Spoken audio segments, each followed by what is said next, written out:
If I could show you a system that can help you shave hundreds of hours from your journey to Russian fluency, a system that helps a lot of my students achieve conversational level in Russian in months instead of years, would you take it?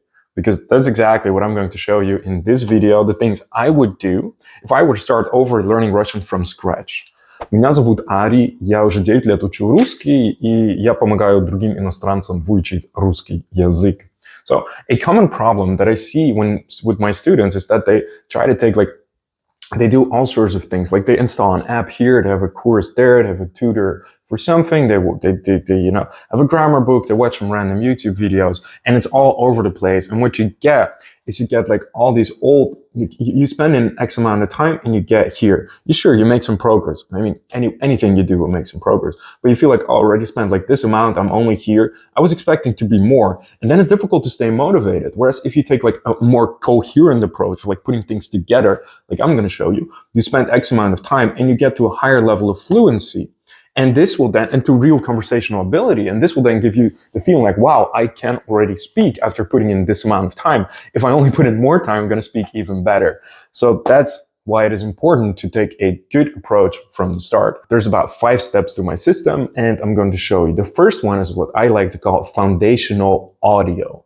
And this foundational audio will give you the structure of the language. It will teach you exactly how the language is built up. It will give you the necessary grammar you need to have conversation. It will teach you the words that are necessary to be able to express yourself. And it will also, if it's a good audio course, like for example, my course Conversations Unlocked, it will put these things together so that you actually put grammar and vocabulary that you have in your mind, that you can use this to actually create sentences and conversate with people, to have conversations with people. The reason why it's good to have an audio course like this is because this will take out all the randomness. It will basically put you on one structured path that instead of like, in the beginning when you're learning Russian, it's very important that you don't mess around with the cases, for example, too much. You only need to introduce them at a certain point in your learning.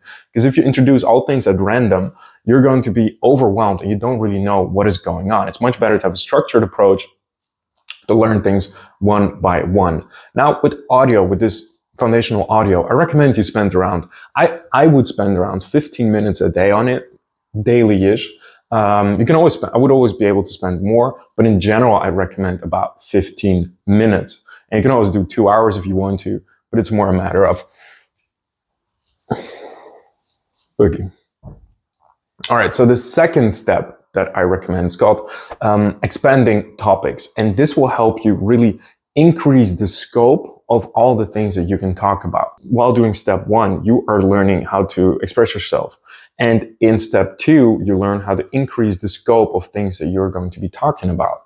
And I learned this because before I traveled to Moscow, I knew I could have basic conversations, but I really wanted to increase the scope of things that I was talking about. So what I did there is I installed I looked up a list of the 1,000 most common words, and I installed them in an Anki deck, and I started learning them. And I spent maybe let's say 3 to 10 words a day. And this then allowed me over time to really, when I came to Moscow the first time, I could talk about almost, lots of different topics, like where I went to university, what I wanted to do with my future, my hobbies, what I thought of Moscow, what I thought of Russia, what I thought of the food, and lots of other things about things that I was seeing. And I really attribute focusing on expanding topics by listening to those words. Now, how I would approach it right now, if I would pick a Anki flashcard deck, and I will use one that has audio as well, because what I did, it didn't have audio or stress marks included, and that made it pretty difficult for me. Later on, I need to kind of go back and figure out the right stress marks for everything to improve my pronunciation. Now, I recommend you do this, let's say, for about, whenever you got a couple of spare minutes. Most of us, we got our phone with us often anyways. So what I recommend you do is whenever you're sitting on the couch or waiting in line, or, you're going to going to the loo, there's all these moments where you can just take out your phone, learn a couple of words, do a couple of repetitions. And if you do this consistently, you can learn a couple of words. You can learn, let's say, 3 to 10 words a day, which will then make a big difference over time. Do this for a month. And that's 100 to 300 words that you then just already know. Now, the third step is what I like to call inputting. And inputting is this thing where, so this will really help you to achieve that native-like fluency. This will help you sound so much better. And what I basically mean by this is more like how kids also learn a language, because what you do here, you want to switch like a pretty large amount of your native language media consumption to Russian. Like if you usually spend, let's say, half an hour at night, if you usually spend, let's say, an hour at night watching the news, watching TV or watching series, try spending like 20, 30 minutes of that or more, it really depends, on Russian series. I recommend you take this more of a thing, like if you're in the mood at night to watch something, go watch something. Oh, and one last thing, be sure to watch with English subtitles. There are some language purists that say that, oh, you need to watch everything with Russian subtitles. I do not agree with that, because if you take that approach, it's going to be really, really, really boring because you don't understand anything. It's going to be very frustrating. And the key here is to spend time giving your brain and ears the possibility to listen to correctly spoken Russian. So you're consciously enjoying the series because you can read the English subtitles, but subconsciously you are learning so much. That's why I think this is a great thing. Just watch with English subtitles. It's fine. All right. So the fourth step, slow practice. And this step will really help you to, make your Russian sound so much more, to really more eloquent and to help you speak faster, and to focus on your sentence creation ability. Now, what I learned this when I started my YouTube channel speaking Russian after a while after I started learning Russian. And I noticed that if I compared like my first video that I uploaded to the video half a year later, that my Russian had improved a lot. And I was like, I didn't really do anything special. The only thing that I was doing, I was just spending time each week making a video and talking to the camera in coherent Russian and trying to say something useful. And this really made a big impact. And I was like, wait, then I got very sad in the beginning. It's like, I should have been doing this right from the start. And it's like, wait, if I'm ever going to learn another language, I really want to just take this moment. I just take out my phone and just record myself like every day for 30 seconds to a minute, just talking about something random. Like you just like, walk through your house and be like, это стул, часы. You just point at random things and be like, я сегодня работаю. Like, just that's in the beginning, and later on you can create more things. And this is going to be very difficult from the beginning because it's a skill that is arguably one of the most difficult parts, where you really need to combine grammar and vocabulary knowledge into skills, into sentences. So I recommend you do this for like 30 seconds to a minute a day. Just take out your phone, record yourself, talk about something, anything, your work, hobbies, whatever you see around you, something that you want to talk about, politics. I don't know, whatever you think could be fun. And so the fifth step is what I like to call conversational practice.